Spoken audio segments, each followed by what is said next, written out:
Frost still clung to the fence rails when Liza Callaway crossed the yard, a tin tray balanced against her hip. Coffee sloshed against the pot's lid with every step.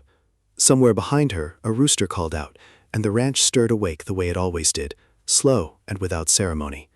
She found Wade in the stable, kneeling beside a bay mare, running his thumb along the frog of a raised hoof. He didn't look up. Sables limping again? Front left. Stepped on a stone, most likely. He set the hoof down gently. Liza set one cup on the rail beside him and said nothing more. She watched him work for a moment, the careful, unhurried way he checked the shoe, the way the mare leaned into his shoulder, like she trusted him more than she trusted anyone else on the ranch. Then she turned and walked back toward the feed store, her boots crunching over the last of the season's frost. Wade didn't reach for the coffee until she was gone. Even then, he only looked at it. He didn't drink. Her father watched from the porch, a cup of his own going cold in his hand. He didn't call out to her. He only watched the direction she'd walked from and the direction she'd gone. His wife came to stand beside him, wrapping a shawl tighter against the morning chill. "What are you looking at, Thomas?" "Nothing," he said. He drank, though the coffee had already gone lukewarm, and didn't take his eyes off the stable. By midday, the herd moved slow across the east pasture, dust rising soft around their hooves. Liza stood at the fence with a ledger open against her forearm, counting heads under her breath. Wade rode up beside her and pointed toward a knot of cattle drifting from the rest. 3 strayed off since sunup. North fence again, most likely. North fence. She wrote it down without looking up. That's the 3rd time this month. I'll have it mended before the rain comes. A gust caught the pages of her ledger. Wade reached without thinking and pressed a hand flat against the paper to hold it still. His fingers came to rest an inch from hers. Neither of them moved for a moment longer than the wind required. Then she drew her hand back. "Thank you," she said, and the words came out smaller than she meant them to. She walked off toward the house. Wade sat his horse a while longer, watching the herd, saying nothing to no one. That evening, Thomas Callaway sat alone in his study with a letter open on the desk before him. The seal was the Whitfield seal. He'd have known it blind after 30 years of business between the 2 families. He read it twice. Then he set it down and sat very still. After a while, he opened the bottom drawer of his desk. Inside, beneath a stack of old ledgers, lay a photograph gone soft and yellow at the edges. Not his wife. He looked at it the way a man looks at something he has looked at 1,000 times before and still isn't ready for. He closed the drawer. He turned the key. Supper was quiet until it wasn't. Thomas set down his fork. The table went still around him, the particular stillness of people who already sense what's coming. "The Whitfields have written," he said. "Robert means to visit before the month is out." Liza's hand stopped over her plate. "Visit for what purpose, Father?" "You know the purpose well enough, Liza." He held her eyes. He didn't look away, and that was somehow worse than if he had. Her mother looked down at her plate. No one spoke.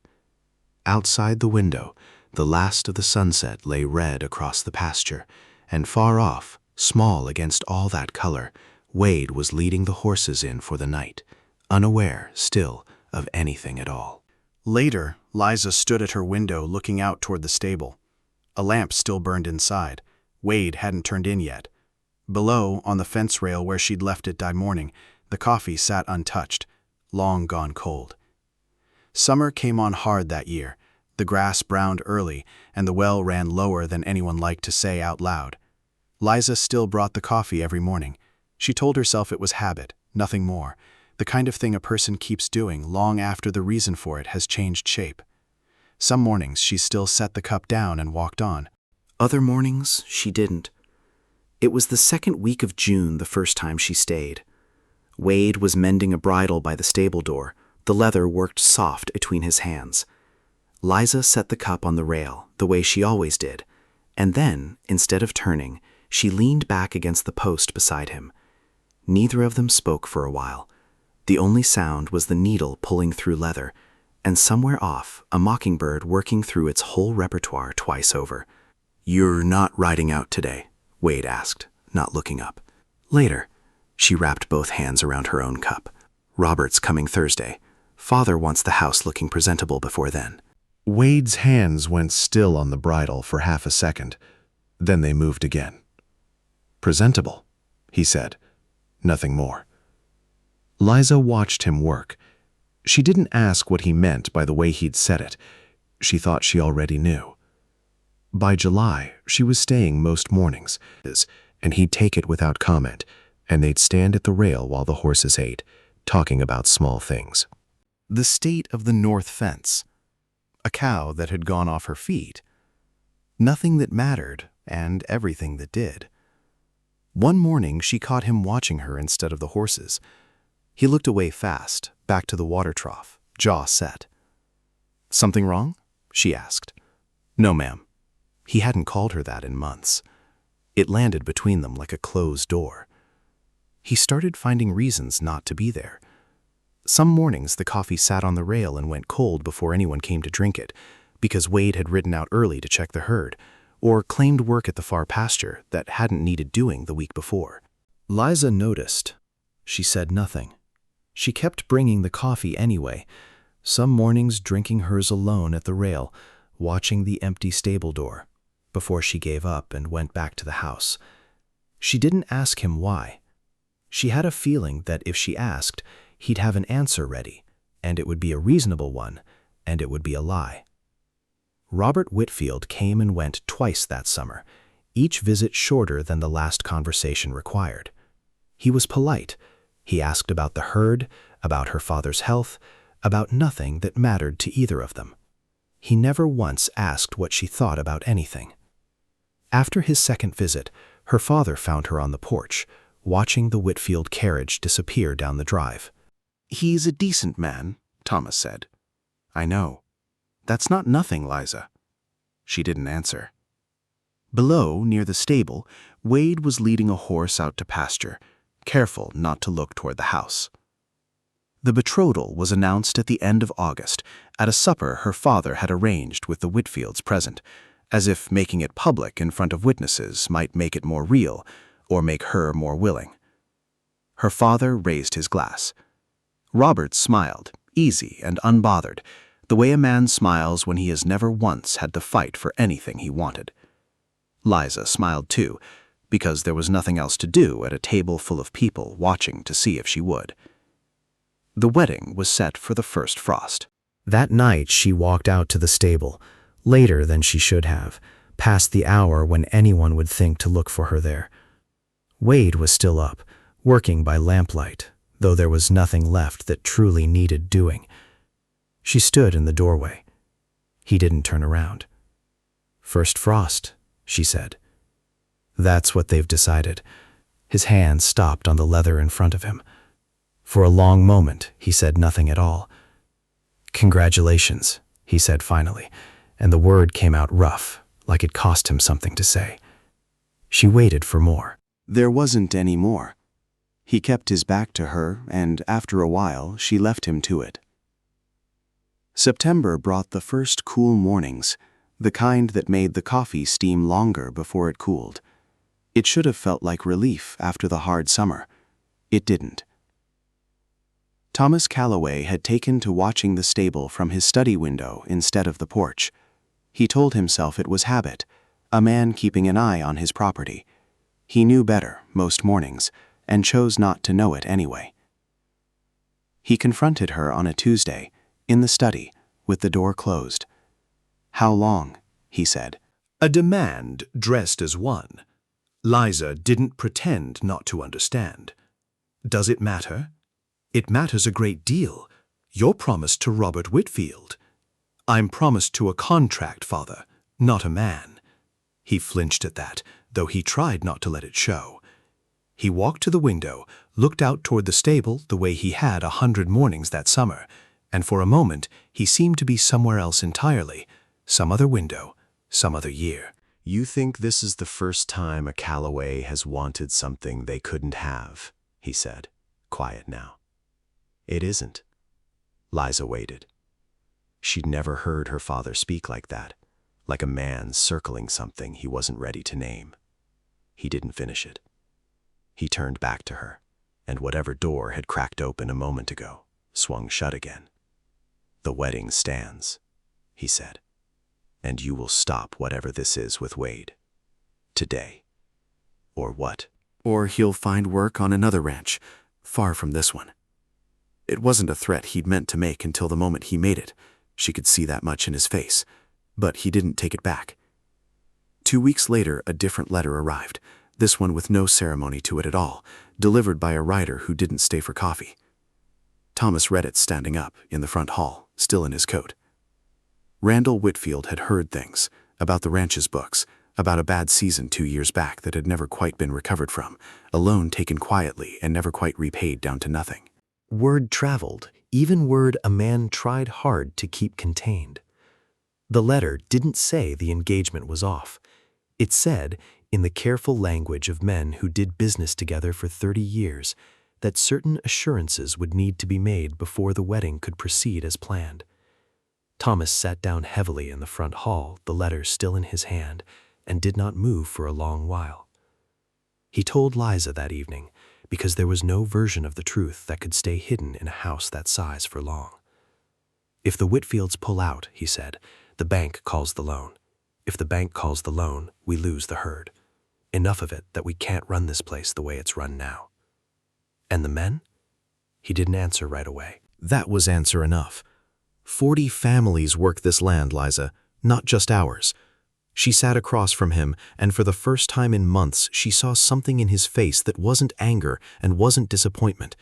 It was fear, plain and unhidden, the kind a man usually keeps well out of sight.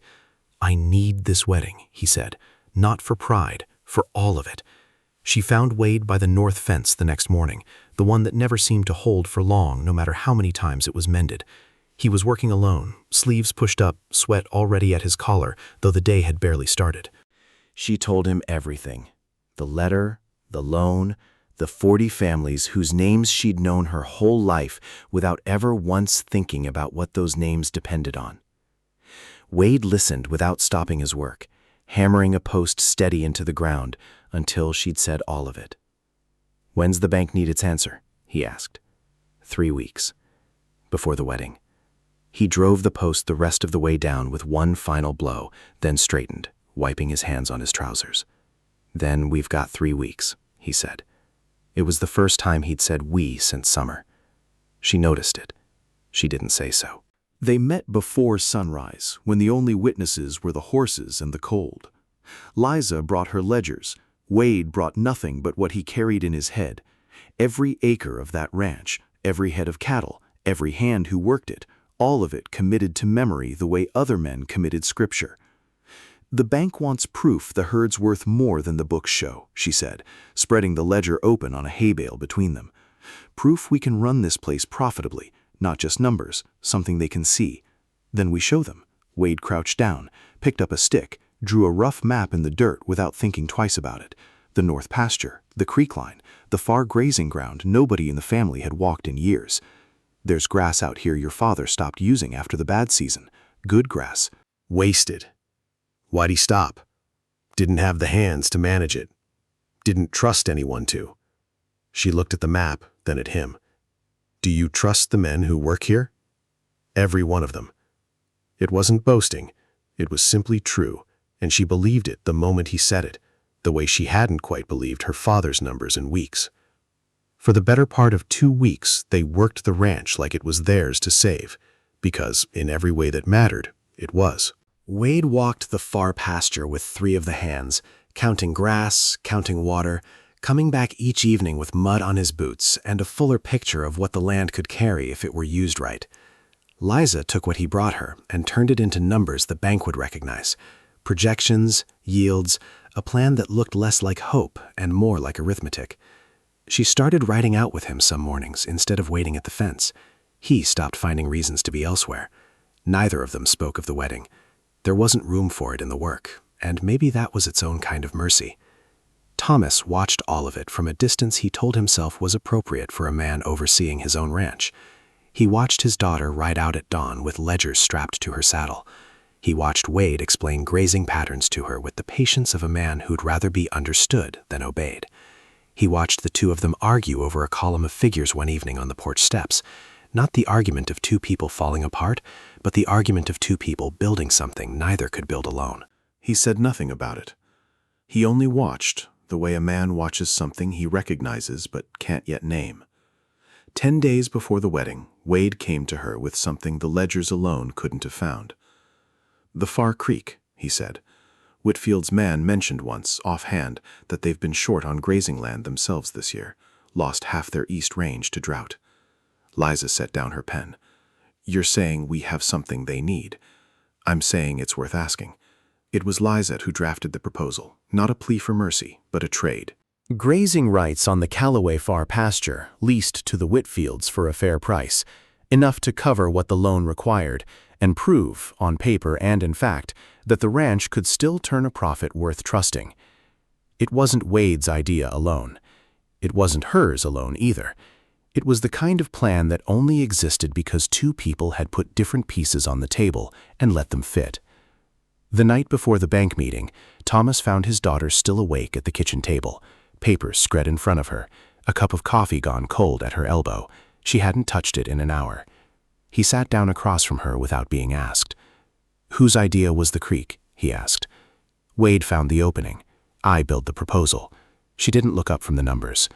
"It only works because of both." Thomas said nothing for a long moment. Outside, past the dark window, a lamp still burned in the stable, the same lamp that had burned late all summer, all autumn, whether or not anyone was there to see it lit. "Get some sleep," he said finally, and it was as close to "I see it too" as he could manage that night. The bank sent a man named Harmon, thin and precise, the kind who counted a room before he counted its numbers.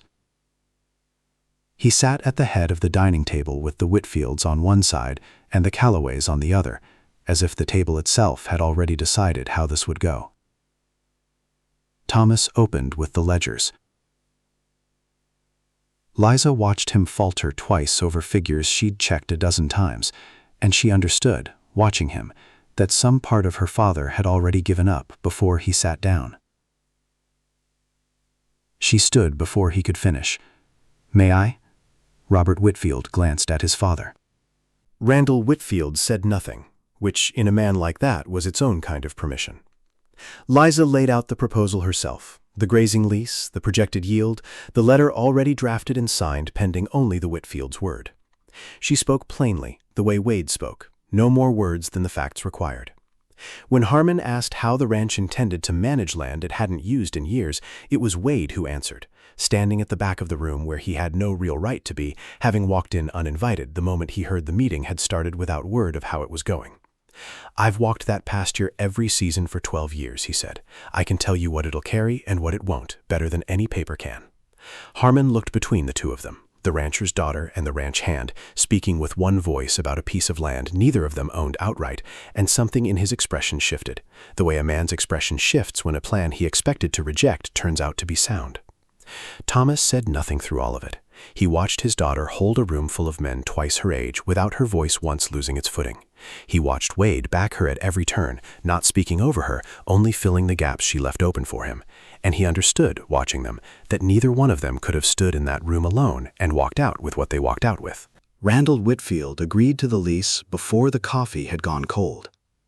The loan would hold. The herd would stay. 40 families would wake up tomorrow to the same work they'd woken up to yesterday and never know how close it had come to being otherwise.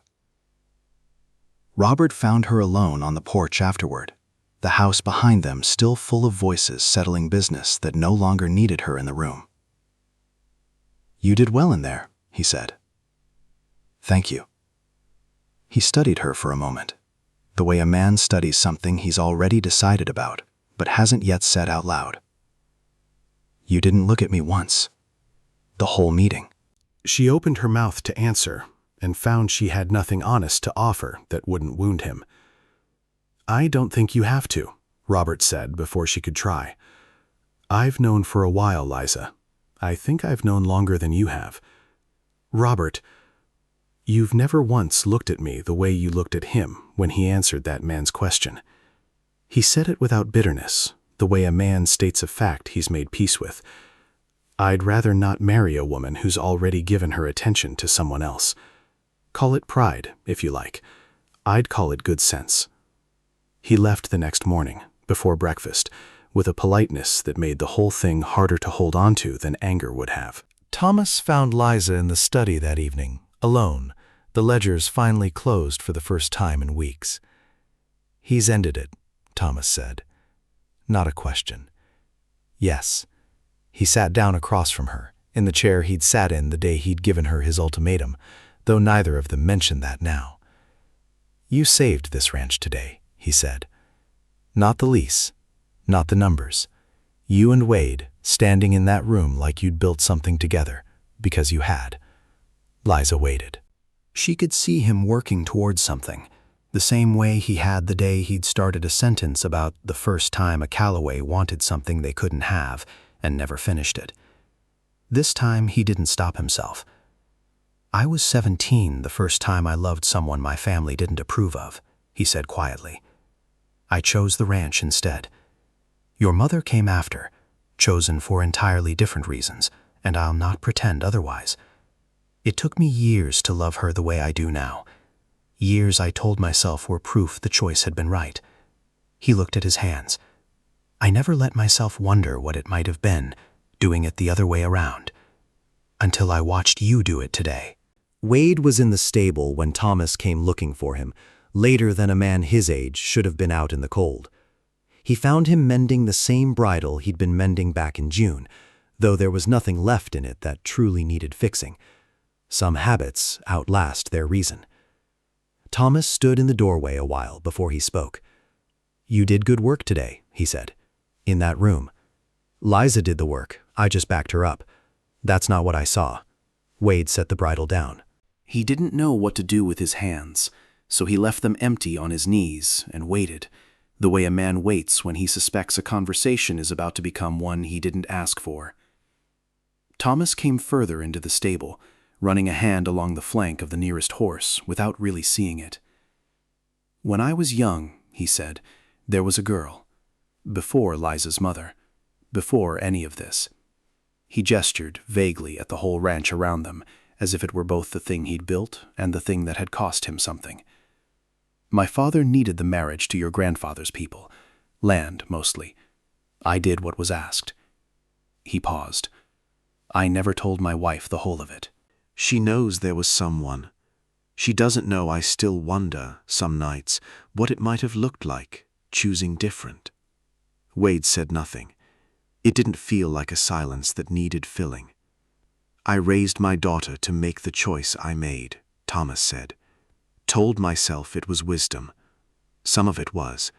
Most of it, I see now, was a man needing his own choice to have been the only right one."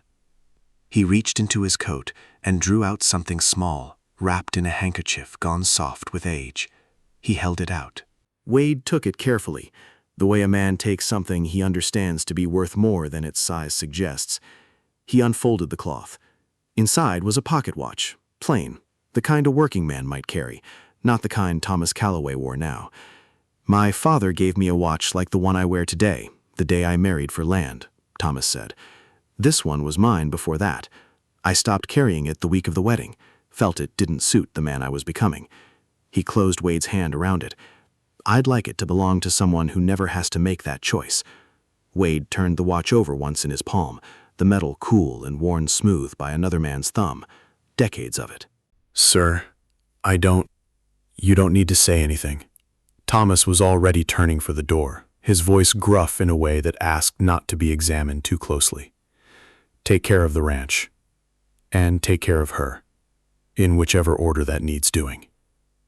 He walked back out into the cold, leaving Wade alone with the lamp, the mended bridle, and a watch that had waited 30 years for someone to carry it who wouldn't have to earn it the way its first owner had. The first real snow came in December, quiet and unhurried, settling over the ranch the way it did every year, soft on the fence rails, thick on the stable roof, turning the whole place the color of something starting over. Liza woke before the house did, out of habit more than need. She lay still a moment, listening to the particular hush that snow brings, and reached for her boots. She never made it to the kitchen. Wade was already in the stable when she came out, breath fogging in the cold. 2 cups sat on the rail where she usually set one, steam still rising off both, the coffee fresh, not poured from her pot, but made in his own, over his own fire, the way a man makes something when he's decided he no longer wants to wait for it to be brought to him. He held one out to her without a word. She looked at it a long moment before she took it. "You made this yourself." Seemed time somebody did. She wrapped both hands around the cup, feeling the warmth of it settle into fingers gone stiff from the cold. Beside them, the mare he tended back in spring nosed at the fence, healed now, sound on all 4 feet, as if the whole year had simply folded itself back to where it started, only better. Thomas watched from the porch, the way he had all year, except this time he didn't pretend it was habit, and he didn't look away when his wife came to stand beside him. "They're out there again," she said. They are. She followed his gaze toward the stable, toward their daughter standing close enough to Wade that their shoulders nearly touched, both of them quiet, both of them in no hurry at all to be anywhere else. "You've gone soft on this, Thomas Callaway." He didn't answer that directly. In his coat pocket, his hand found the new watch he'd taken to carrying since December, plainer than the one he used to wear, its face a little worn, given to him in turn by a young man, and said only, "I believe this was meant to come back to you once it had done its work." "I've gone honest," he said finally. "Took me long enough." By the time full spring came around again, the ranch looked the way it had before the bad season ever touched it, grass thick on the far pasture, the herd fat and unworried, the fences holding for once, all up and down the north line. Liza still brought 2 cups out most mornings, though some days now it was Wade who brought them to her instead, meeting her halfway across the yard before she'd even finished crossing it. Neither of them ever spoke much about the year it had taken to get there. There wasn't much need. The ranch set it well enough on its own, mended where it had been broken, standing exactly where it always had, only fuller now and better tended, and entirely, unmistakably home.